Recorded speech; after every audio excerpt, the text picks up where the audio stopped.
Before we call racism stupid or rubbish, we should perhaps understand why it's there and what is the cause of it.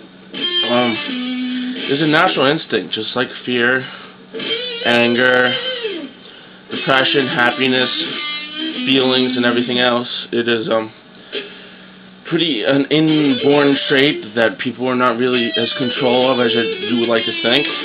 And living in Western societies where there's quite peaceful and where we have controlled the environment so much that we don't really understand what survival is, then yes, it's easy for middle-class, suburban, Western, European, and American, and Australian countries to kind of not understand survivalistic traits. I don't think that just because someone has a different survivalistic instinct does not automatically label someone as stupid, rather that they've been through different situations. I'll give you an example. Although this is different, here's an example of prejudice. I go outside and I see a bear in my yard. Now, am I going to sit there and say, let me go pet the bear and see if he's friendly? No, the human instinct is fear and to generally be prejudiced. I'm going to be prejudiced, that's a bear and they can be vicious.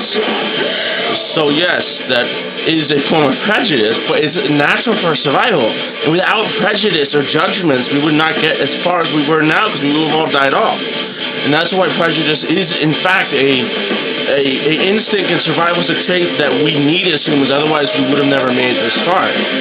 Now granted, I understand you're saying, what the fuck, a bear? Granted, a person is not the same as a bear, but if you grow up and you constantly see certain things as a bear, as a threat, it starts all through your mind. It doesn't have to be just a fear threat. It could be a belief threat, where, say, Islam is a threat to the Christian belief. Mixing of, say, black people could be a threat to the white race. It could be, as I said, violence. It could be job security, that you're afraid that an immigrant, maybe a Mexican, might take your job. And these are instincts. These are survivalistic instincts. And they're going to be there no matter what. You're never going to get rid of them. And it's not rubbish nor stupid. You have highly intelligent people who are racist. James Watson is an example, who discovered DNA, and Plato, and many of the ancient people of Greece were racist too, who were some of the best scientists. So I don't think it's exactly stupid or rubbish. It's just an instinct trait. What if I went in the jungle and I saw a lion? Am I supposed to see if the lion is a friendly lion, or am I going to judge it and either yell at it, throw rocks at it, run away from it, shoot it, kill it? You have to do and judge that situation in order to survive. It's the same thing, and that's why you're never going to get rid of that trait. And as I stated, that trait is in us and it's going nowhere. It could get better or worse, but it's never going to disappear. And I'll give you some examples. They showed a neo-Nazi from Russia who hated Chechens and people from the Caucasus, and he was extremely racist. And you find out at the end of the video on YouTube that his girlfriend was killed by a Chechen. And granted, you might not understand that, but if, say, this guy loves his girlfriend to death and is expecting to marry her, and then all of a sudden his life is killed and he can't find love anywhere, then yes, that is a valid reason for someone to be racist. And I think it's just as ignorant for people to not understand why he's racist. That yes, he's racist, but there's a reason for it. And it's not that whole controlling people that you're stating, because yes, his girlfriend, love of his life, was killed, and I understand why he's racist from that. Another example is my friend. He had a Jewish landlord who was a slumlord, didn't take care of the apartment, who changed the rent without actually signing contracts, who took them to court and sued them for no reason. The lady did not give them a contract of certain things, and then she never gave him a contract to sign, but then added on tallies like dogs will be an extra $1,000 fine and all kinds of crap. And she never agreed to that in the first place. So my friend was out in the streets and didn't have any place to go. Now, granted, that's one time, and he does have a slight prejudice against Jews now. But imagine if that happened a second time.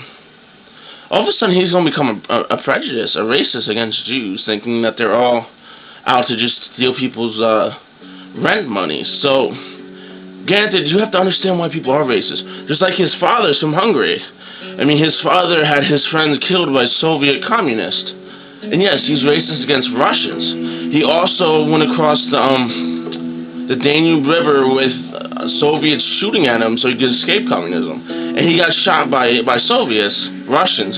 So not only did he have his friends killed by Soviets for speaking out against government, he actually got shot by Soviets.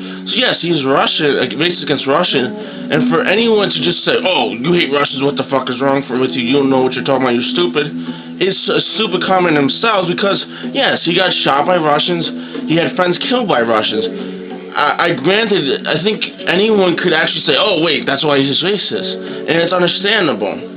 I mean, if you see something all the time, you're going to have this mentality like, "Oh, I expect this to happen." And it's a survivalistic trait. Like, if you always see something a certain way, your mind adapts to that, to judge that in order, as a survivalistic instinct, to survive that kind of instinct that you expect to happen. And without that kind of trait, the prejudice trait, human race would have never survived. So I think that for you to just call racism rubbish and stupid is a stupid comment itself, because you don't even understand the mechanics or anything behind it. There's a lot of things going on. I mean, another one is like, say, someone who is Christian in Serbia who hates Muslims. I mean, for 1,000 years, Turks came in and raped the Serbians, tried to kill the Serbians and convert them to Islam. Then yes, I understand why someone might be prejudiced against Muslims. Or about Armenians who were killed by Turks. I mean, you have to understand that there's reasons behind that. I mean, someone in Armenia has a reason to be prejudiced against Turks. I mean, there's a reason for them to fear and expect that Turks might be bad people because the past of their ancestors led to death. And I mean, you have to understand there's a lot going on, and it's just not like rubbish and stupid. There's real inborn things going on, and the idea of just stating that all races are the same is just as stupid, because as there are general natural selections that cause difference, and there are real racial differences. If you did some scientific studies, you'd find that there are different differences in all races. I mean, one is, for instance, Tibetans. In the Himalayan adaptation gives them, I think, 7 times more nitric oxide in their blood. Nitric oxide is what Viagra increases, and that's why Viagra helps people do sports at high altitudes. And without that adaptation, they would not have been able to survive Himalayas.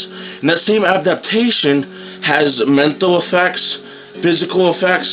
So yes, a Tibetan does in fact have a different genetic makeup that causes survival, but that same trait can actually cause differences in mental ability. For instance, that nitric oxide increases dopamine, which is a focus hormone. It's no surprise that Tibetans are known for focus, and which is in their Buddhism, and that can be directly, most likely explained by their higher levels of nitric oxide, which stimulates dopamine and helps them concentrate. So yes, there are really differences in races, and I'm not going to just pretend that everyone's equal, because that is brainwashing and thinking everyone's a robot. Like, is a person with Down syndrome and Einstein have equal intellectual abilities, and we're just going to say that because we don't want to hurt people's feelings? No, it's bullshit, and I'm out for the truth, and the truth is the truth, so how could the truth be racism if there is an actual truth?